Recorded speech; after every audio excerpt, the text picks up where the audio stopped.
We'll graph our next equation in the rectangular coordinate system, and then we'll state the domain and the range.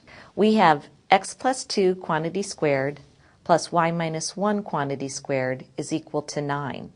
So this is a circle in standard form. Remember, standard form is x minus h quantity squared plus y minus k quantity squared is equal to r squared. So I'm going to rewrite this original equation just slightly. I'm going to write it, instead of x plus 2, I'm going to write it as x minus negative 2 quantity squared plus y minus 1 quantity squared is equal to 9. So we can see that this negative 2 really represents the h, or the x-coordinate of the vertex, and the 1 represents the k, or the y-coordinate of the vertex. So in general, when we want to find the center of a circle, we look at it in its standard form, and if we see x plus 2, we take negative 2 for the x-coordinate. If we see y minus 1, we take positive 1 for the y-coordinate. So our center is negative 2, 1, and in this case, r squared is equal to 9, so our radius squared is equal to 9. So our radius, if I take the square root of 9, I get 3. So now I'm ready to plot this circle.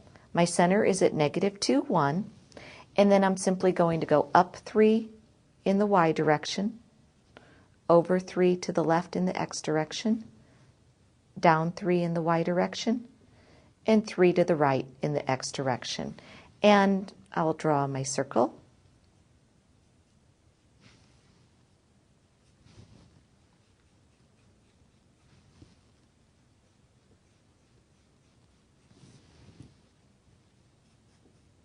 Okay, let's look at what these points are that I used. That will help me determine the domain and the range.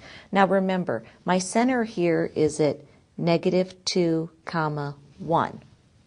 So when I went up 3 units, I really went up to negative 2, 4. And when I went down 3 units, I really went down to negative 2, negative 2.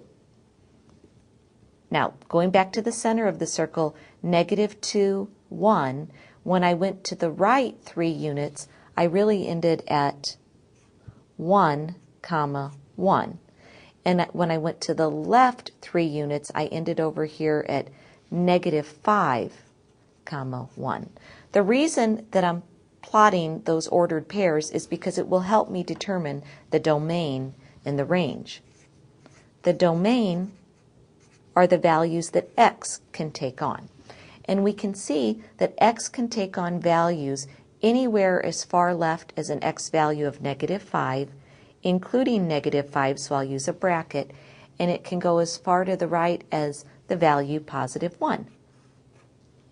So the x values in the interval from negative 5 to 1 represent the domain. The range are the y values, and we can see the lowest y value occurs at a y value of negative 2, and it goes up to a high y value of positive 4.